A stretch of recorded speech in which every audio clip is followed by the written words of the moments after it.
এই ব্যক্তিটির ছাদে নেমেছে, শিল্পপতি অট্টালিকার ছাদে নেমেছে, চিন্তা করলো এই বাড়ি থেকে রাম নাম আসছে।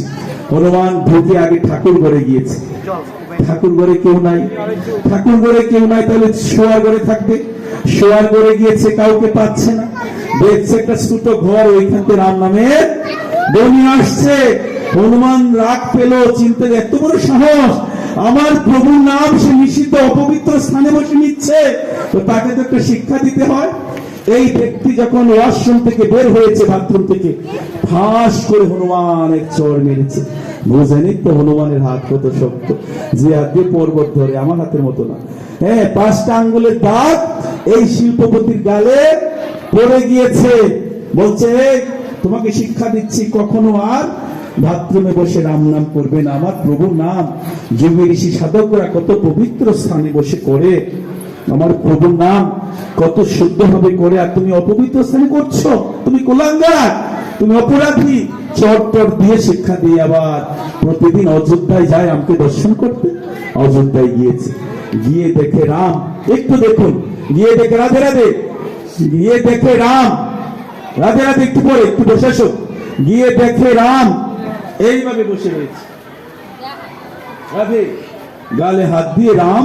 রাম তো রাজা, অযোধ্যার রাজা, দশরথ নন্দন, হ্যাঁ, দশরথ নন্দন রাজা রাম, পতিত পাবন সীতারাম, কৌশলা নন্দন রাজা রাম, পতিত পাবন সীতারাম, দশরথ নন্দন রাজা রাম, পতিত পাবন সীতারাম।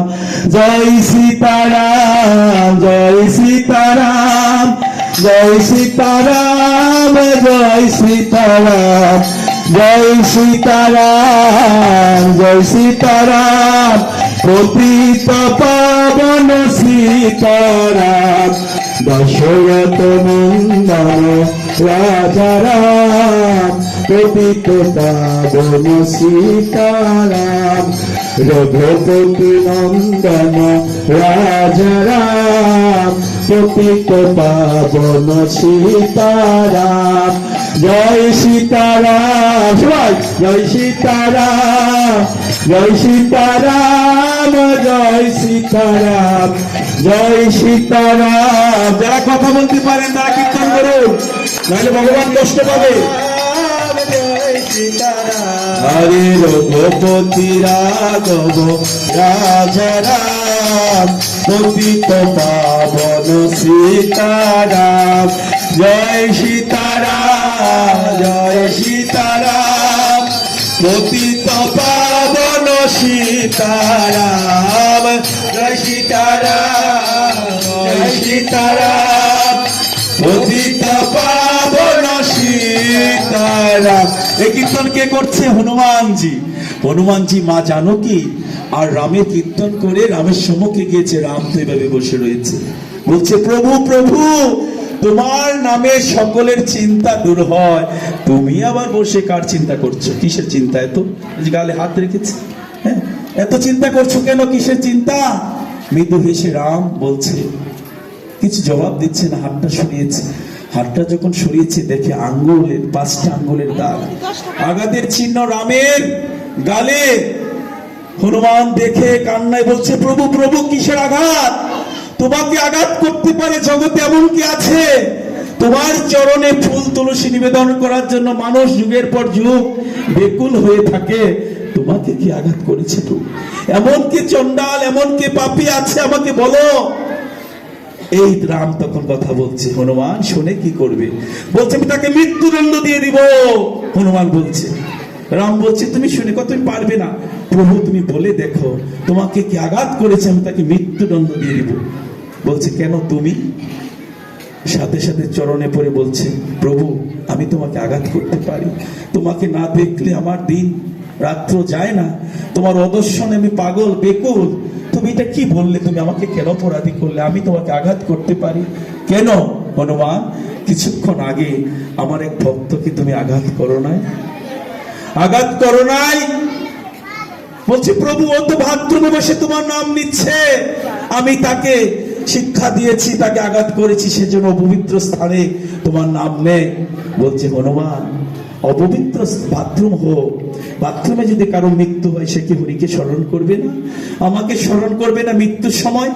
অন্তকালে সে মামেব স্মরণমুক্তা কলেবরং জপয়তি সবদ ভাবং জাতি নাস্তে যে সংশয়। আমি যে গীতায় বলে দিয়েছি মৃত্যুর সময় আমাকে স্মরণ করলে আমাকে লাভ করবে। বাথরুমে তো অনেকে মারা যায়, সে কি আমাকে স্মরণ করবে না? এই এমন কি কথা আছে?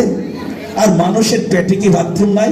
সবার লগে বাথরুম আছে, অনেক বাথরুমে যাই বাইরে, সবার পেটে আছে বাথরুম, মলমূত্র আছে না? নাকি স্নান করে পবিত্র হয়ে গেছেন? নাকি আমাদের করোনা দি 20 বছর ধরে স্নান করে দিকে খুব সুন্দর, তার ভিতরে নাই চন্দন বের হবে? সবার পেট থেকে মলমূত্র বের হবে, সবারই আছে। এইটা পরে এটা সবার নরদেহ মাত্রই, পশু দেহ মাত্রই আছে। হ্যাঁ, এই বলছি আমার ভক্তকে যখন তুমি আঘাত করেছ, সেই আঘাত আমার গায়ে লেগেছে, কারণ আমার ভক্ত যখন আমার নাম করে সেই দেহ তার থাকে না, আমার দেহ হয়ে যায়। আমার ভক্তের দেহ তখন আমি বসবাস করি, ভক্তের দেহে আমি অবস্থান করি, ভক্তের দেহ আমার দেহ, সেই দেহ তখন আর ভক্তের দেহ থাকে না। দেখেন কেমন শিক্ষা দিয়েছে। আপনি যে ভগবানকে জবাব দিবেন, আপনি যখন নাম করবেন সেই নামই আপনার দেহে আশ্রয় করবে, অবস্থান নিবে, তখন সেটা আপনার দেহ না, আপনার দেহ না। এই দেহটা ভগবানের দেহ হয়ে যায়, কারণ নাম আর নামই একই বস্তু।